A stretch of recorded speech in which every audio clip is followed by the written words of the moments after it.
একটা ছেলে আর একটা মেয়ের ভালোবাসার মধ্যে পার্থক্য কি জানেন?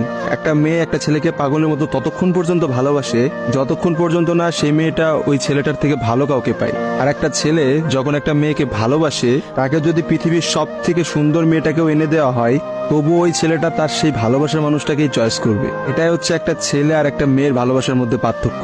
কারণ ছেলেরা কোনো সময় বেটার অপশন খোঁজে না, ছেলেরা সবসময় তার শান্তির জায়গাটা খোঁজে। আর একটা ছেলে একটা মেয়েকে যতটা ভালোবাসতে পারে, একটা মেয়ে তার এক গুণও ভালোবাসতে পারে না। ছেলেদের ভালোবাসাটা ভয়ঙ্কর রকমের সুন্দর হয়, কারণ একটা ছেলে যখন একটা মেয়েকে মন থেকে ভালোবাসে, সেই মেয়েটার থেকে ভালো কোনো অপশন সে কখনো মাথার মধ্যে চিন্তাই করে না। ছেলেদের ভালোবাসার সাথে কারোর ভালোবাসার তুলনা করা যায় না। ছেলেরা তাদের ভালোবাসার মানুষটাকে যেমন অন্য কারোর সাথে সহ্য করতে পারে না, ঠিক তেমনি একটা ছেলে কখনোই তার ভালোবাসার মানুষটাকে রেখে অন্য কোনো মানুষের পিছনে কখনো ঘুরঘুর করে না। ছেলেরা কখনো কোনো বেটার অপশন বা কোনো সুন্দরী মেয়ে দেখলে তার গার্লফ্রেন্ডকে ভুলে যেতে পারে না।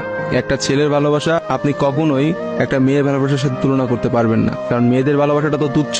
তারা একটু ভালো অপশন পাইলে, তারা একটু ভালো কাউকে পাইলে, বাইরে যেখানে দেখবে যে টাকা পয়সা আছে এমন কোনো জায়গা পেলে মেয়েরা সেখানেই ছুটে। তারা তাদের ভালোবাসার সম্পর্কটাকে ভুলে যেতে কোনো সময়ই নেয় না। একটা মেয়ে যত সহজে একটা ভালোবাসার সম্পর্ক ভুলে যায়, একটা ছেলে কিন্তু অত সহজে তার ভালোবাসার সম্পর্কটাকে ভুলতে পারে না। আপনি একটা জিনিস খেয়াল করে দেখেন তো, রাস্তার মোড়ে মোড়ে কতগুলা পাগল ঘুরে বেড়ায়। সে পাগলগুলোর মধ্যে ছেলেরা বেশি না মেয়েরা বেশি?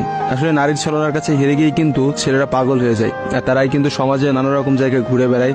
রাস্তাঘাটে দেখা যায়, বাজারে দেখা যায়, হাটে দেখা যায়, তাদের আসলে সব জায়গায় দেখা যায়। আর কয়টা মেয়েরা আপনি দেখছেন পাগল হইতে বলে? ভালোবাসা বিচ্ছেদের পর একটা ছেলে নিজেকে কোনোভাবেই ঘুরিয়ে নিতে পারে না, অথচ একটা মেয়ে কিন্তু খুব সহজেই তার নিজেকে ঘুরিয়ে নিতে পারে। একটা মেয়ে কিন্তু নতুন একটা সংসারে যায়, নতুন মানুষকে পায় এবং সে সবকিছু ভুলে যেতে পারে।